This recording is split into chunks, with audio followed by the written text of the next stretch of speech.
Hi folks, today's topic is achieving the mindset of ownership. Claiming ownership of yourself, your spirit, your soul, and your life. Many people talk about being sovereign, yet very few are properly prepared for achieving such status. Today I want to explore that subject just a little bit and touch on some of the key issues before you even consider any so-called legal processes. Okay? You know, all our lives we've been taught and conditioned to be subservient, to obey, follow the rules. My question is, whose rules? Does anybody ask that question? Very few ever do. Remember, the one whom you obey is your master. Shall it be God or Babylon? Many people today, every Sunday, say with their mouth that they serve God, when in fact everything they do during the week proves otherwise. Now, I'm sure I just offended potentially millions of people, and that's good. I hope I did. We need to recognize the truth, and only then can we solve the problem. So maybe I can get your attention on these important matters. In the new Babylonian world in which you and I live, most of us are submitting to a false god. Let me show you exactly what I mean by that and lay it out for you. Here is the natural order. We can also call it the old order. In the beginning, there was God. He was and is sovereign above all. God then created man and gave man dominion over the earth to have fellowship with him. Man had sovereignty over the earth under God as God's servant, yet at the same time we had the full freedom of choice to either follow God or not. And we know how that went. But man was given dominion over the earth, sovereign over the planet and all that was contained therein, with rights granted by God to live his life as he saw fit, for good or for otherwise. Then, using the example of America, in the United States of America, man created state governments to provide protection of those rights and services to serve the people in that given area.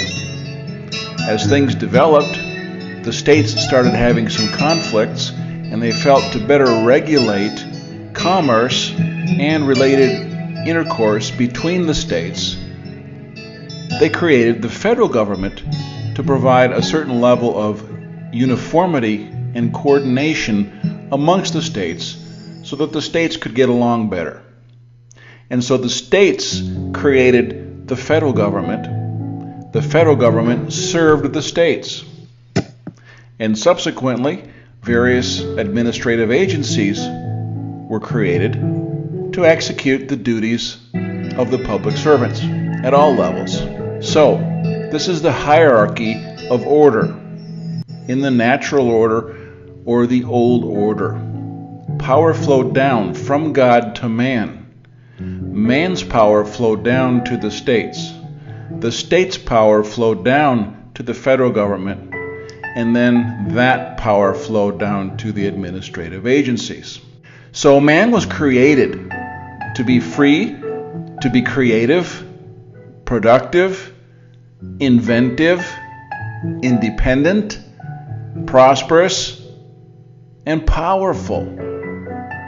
We were created to do wonderful things with the power of the Holy Spirit, unbounded by physical limitations. So what has become of us? You can't be creative, inventive, and prosperous when you're struggling just to put food on the table. Your whole focus every day is simply mere survival, and you can't see beyond that. Or at least that's the case for a majority of people. If you're not one of those, count your blessings. But here's why so many are in that deplorable condition. Let's take a look at the modern day New World Order. All right? At the top of this food chain, the way things work today, we have the central banks and the money powers.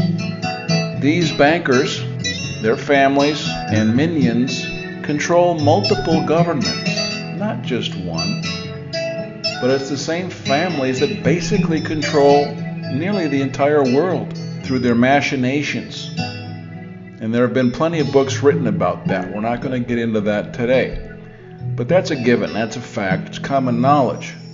These central bankers control the federal government, who is their primary administrator. The federal government is centralizing as much power as they can into the hands of a few, which is contrary to the purposes and intent of the several states of the United States of America, at least in terms of the intention when they were founded. Now, this federal government has created administrative agencies: the Internal Revenue Service, the Environmental Protection Agency, OSHA, and a whole host of others, Department of Energy, Department of Education, Bureau of Land Management. These agencies are running roughshod over the states and subsequently over the citizens of those states. So as we see here, the power flows down from the administrative agencies now, who are controlling and overriding state law, state self-rule, state government, and eating out the substance of those citizens, those government citizens. Now, in this hierarchy of order, citizens are subject. They're subject to the powers above them in this particular hierarchy. And they're subject to obligations, mandated, statutory, compelled performance requirements. They pay fees. They pay fines. They're subject to penalties. And they can do things only under revocable permission. Permits which can be rescinded, withdrawn, withheld if they don't follow the rules. Too many points on your driver's license? Guess what? No more driver's license for you. You see where I'm coming from? Here, the citizens are taught to conform, to be timid, to just follow instructions. Go along with the program to get along. Don't rock the boat. Just go to your job, work for the masters so you can be taxed and plundered, milked like the corporate farm cow. Go home and shut up. Don't raise your head up, don't speak up, or we'll make an example out of you. You know, the routine. And we're all just doing business as usual. The same way that all of our neighbors are doing it. Nearly everyone pays homage and fealty to the money changers and to their global corporate subsidiaries and government subdivisions, which are wholly owned by these money changers. These are the modern day gods whom we slave for every day, whether you know it or not, whether you want to admit it or not. We can't avoid the truth. It's fact. So we participate and do business in unjust weights and measures. We volunteer up our God-given rights and freedoms in exchange for permits and licensure, in which we seek permission to pay for the allowance to do that which we already had the right to do in the first place. A license is permission, which you pay for, by the way, to do that which is otherwise illegal. Do that thing like give somebody a haircut without a license, and you're going to pay a fine. And if you don't pay the fine, you're going to jail. For what? Giving somebody a haircut? Let me ask you, when did it become illegal to get married? You need a marriage license, don't you? That's what they would have you believe. When did it become illegal to own a bicycle or even a dog? You've got a marriage license, right? Look on the back of it. What does it say? A friend of mine from Montana looked at the back of his marriage license, and it said in no uncertain terms, the product of this marriage belongs to the state of Montana. End quote. Now, what's the primary product of a marriage? Children. Do you see why the state can come into your home on any whim and simply take your children from you without cause, without a warrant, without a court process? Because you were ignorant enough to get a marriage license and commit your children to the state. You have voluntarily invited the state to become an equal third party to the marriage contract by virtue of asking their permission and applying for the license. So why do people do that? They are ignorant of the ways of the devil and are induced with tax benefits for married couples. So tax benefits and other legal benefits are the carrots that induce you to offer up your children as sacrificial lambs to the state on the altar of Satan himself? Is that what you want? Really? People, it's time we get a clue, seriously. Now, this rabbit trail goes a long, long way. And we're not going to follow that one right now. But I hope you're starting to get the idea. We go to court and we act timid and ignorant. We follow the judge's orders because that's what we're told to do. We're brought up to respect authority and follow orders. And what happens? We get stomped. We walk out of there with our tail between our legs and thousands of dollars poorer as a result, with more restrictions on our freedoms and liberties in most cases.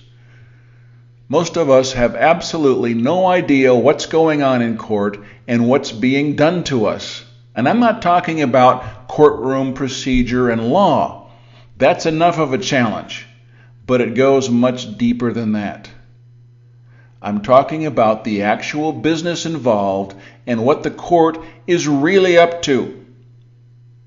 Are you aware that for every case number and every conviction that the judge renders, that he creates a bond, which is a marketable registered security, which the state then trades on the international markets for a huge profit? Were you aware of that? More and more people are learning this.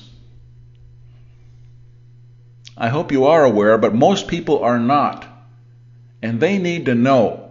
We need to share this information. We need to educate our brothers and sisters.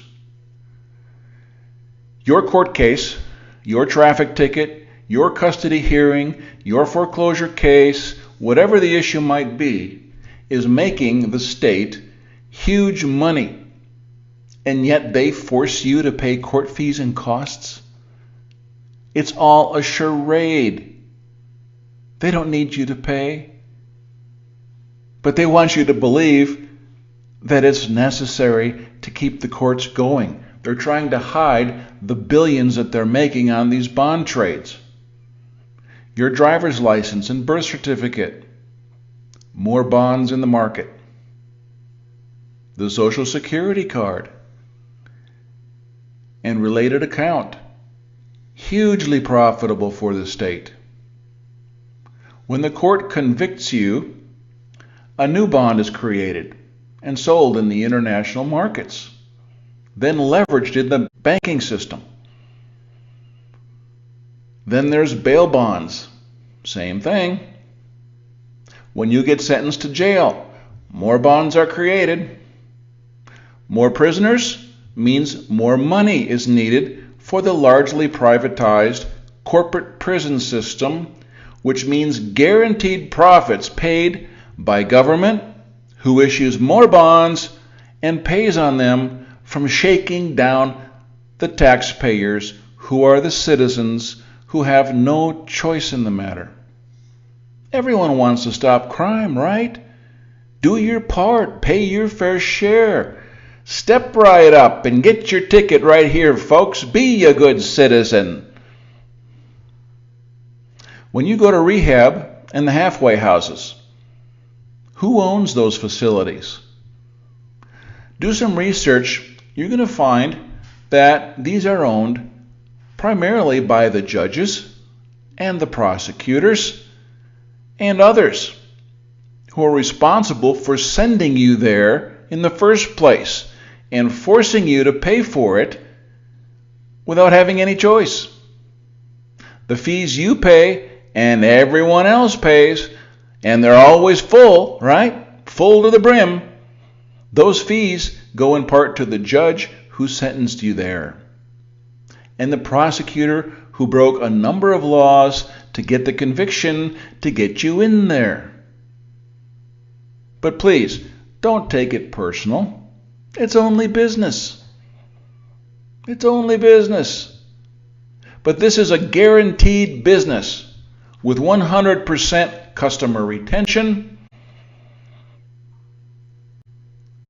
The seats are full and there's a line out the door of customers waiting to get in. Not a bad business, eh? As a citizen, the cop pulls you over. He's asking all the questions. You are on the defensive, and you're naturally trying to show your goodwill by answering everything he asks, and you just roll over, you do whatever he says, and you end up paying through the nose.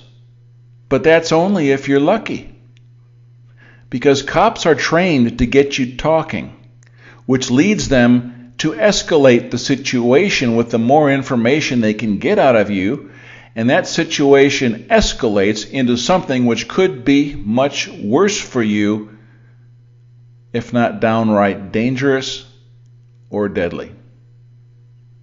But don't worry. Those situations are much more profitable for the state.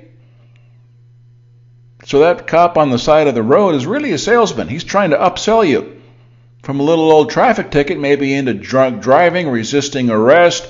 Open the door, let him do some searches. He might throw a little bit of cocaine under the seat, and oh, guess what? Now there's the evidence right there. He's going to take a picture of it.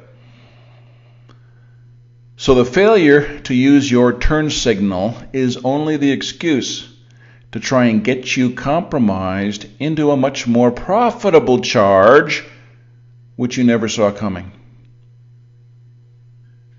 So generally, as a citizen, you fill out forms, all kinds of forms.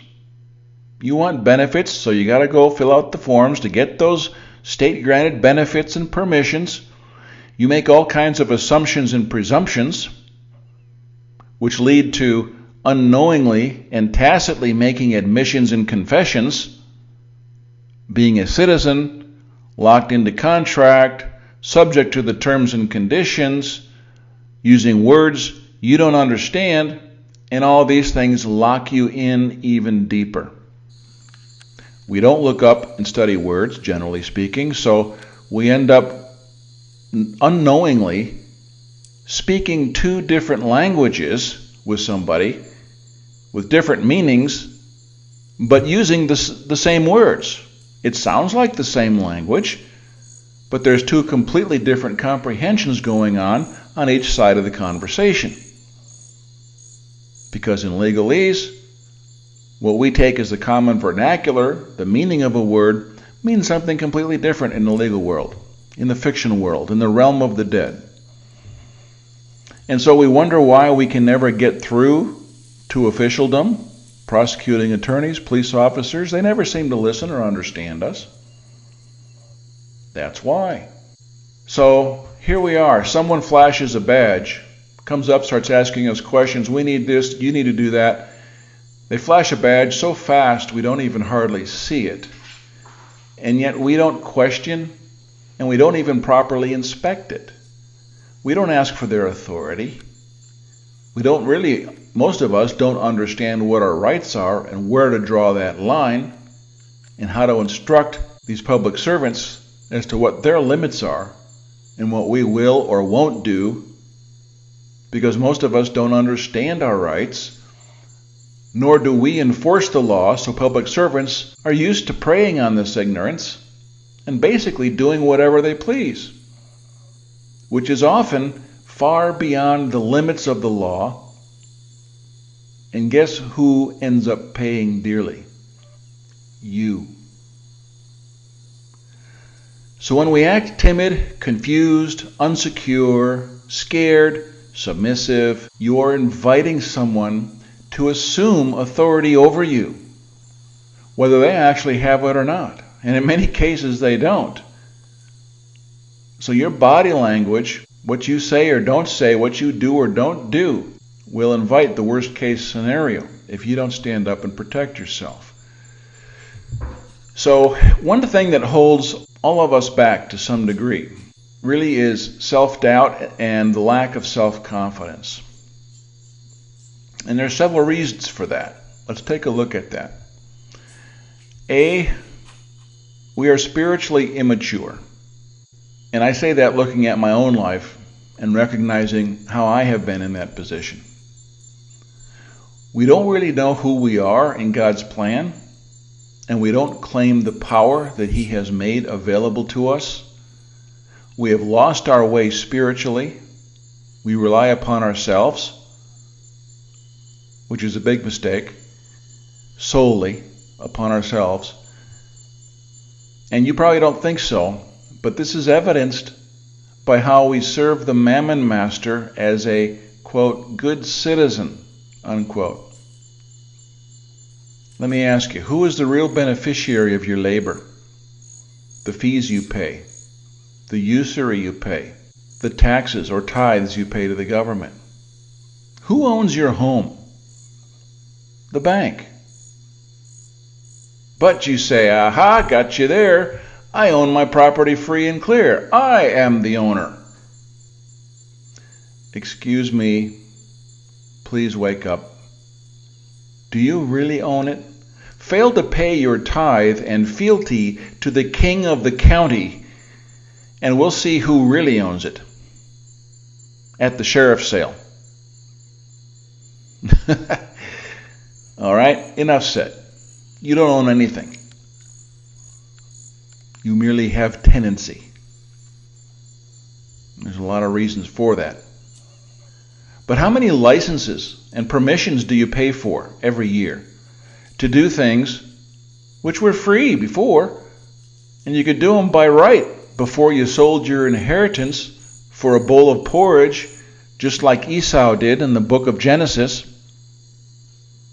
So, bottom line, most of us have some serious house cleaning to do in that regard. Okay?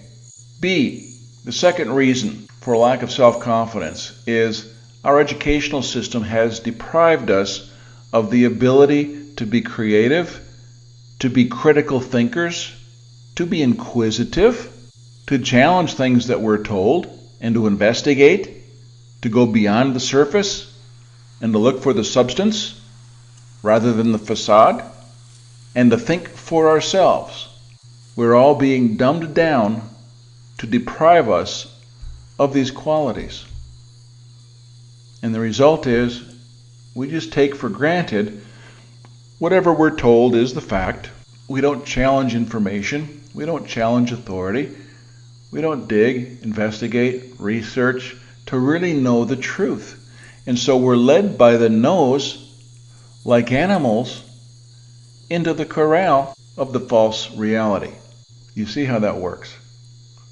And thirdly, C, we're simply not trained in how our system works. So we're completely ignorant of what officials are doing around us. And since we're in the clouds, we don't know what the limits are, we don't know where to draw the line, and we let them run roughshod over us as they eat out our substance. So we're not trained on how we and others should function properly in society and what the lines of true authority are. Who has what authority? Who has what rights? How far can someone actually go according to law? Man's law and God's immutable universal law. And you know what? Both of those generally are pretty much in harmony. But if you don't know it, you can't benefit. So let's talk about the mindset. All right? When you know who you are and are properly educated and can think for yourself, you can claim your authority. And with that, once you know that, you are a force to be reckoned with. When you act like the owner, others presume that you have the authority, whether you do or not. You project that authority, which is what officials do on you, whether they have it or not. They project that authority. It looks like they have the authority, so you know what? You give it to them. I'm suggesting you learn your authority and you do the same thing. Remember, nearly everyone else in this world is dumbed down and they're trained to be timid. Go into any group situation and I guarantee you, people are looking for a leader. They're looking for someone to stand up and take charge of the situation. Someone who knows how to handle the situation at hand. I learned this at a very young age. I grew faster than most of my classmates, and so I was the big kid in the class. And being a Leo, I was fairly adventuresome, a little bit cocky. And without getting into all the fun and exciting details, I made it quite a habit of walking up to a security guy at the door at the cinema to go see a movie, look him straight in the eye. Sometimes I might say something, sometimes not, but I would just project that authority that he had just better not open his mouth. And I'd walk right by him going to the movie. One time I talked my way into the stage entrance of a concert of a big name rock band and show. Again, I won't get into the details, but that was quite an interesting story. I ended up dealing with the security at the door at the stage entrance. I knew he was just what they call a rent-a-cop, part-time security guy just standing there at the door, and he had simple orders to follow. Basically, don't let anyone in without a pass. And I didn't have a pass, but I projected my authority in certain ways and was able to talk my way into get past his checkpoint and worked my way from backstage right around to the front row of the show right in front of the stage. Now, that wasn't perhaps the correct thing to do, but it was certainly interesting to see what the results can be when you assume the authority and you project it and other people bow down to that. So I knew that from an early age, and it's used every day. Someone's either benefiting from that or being victimized by it every day. So what are you going to be? Are you going to assume your authority, or are you going to be the victim? Traffic stops, knocks on the door, unexpected visits. There's plenty of YouTube examples on how to deal with these situations. So we're not going to get into that now. That's not the purpose of this video. So I've talked a little bit about the problems we face. So let's talk about the solutions. So how do we start acting and thinking like the owner? Let me just cover 3 key points that make all the difference. The first point is be strong spiritually. The Bible tells us we are made priests and kings unto Him. What does that mean to you? What I'm very thankful for is that the Bible does not use legalese. You can pretty much interpret the words as they are presented. If you are a priest and king unto the Lord Jesus, who should challenge your authority in this world? Tell me who. Second verse, do not fear what man can do to you in this life. You should fear an eternity without God. Understanding these 2 verses shifts the paradigms, and fear is often what stops us from acting or causes us to pause. We have to deal with that fear, and that fear will go away when you become strong spiritually. I would suggest you do some study in this area, and if you can accomplish this, you will find your authority well up within you. That fear will dissipate, and your power will grow immensely. Second key point, we work in agency. We are either agents for good or for evil. It's a simple black and white scenario. It's not, well, kind of this or sometimes that. It either is or isn't. You've got to be all in or all out. We draw our power and authority from our principle as an agent for Him. His authority is much greater than ours.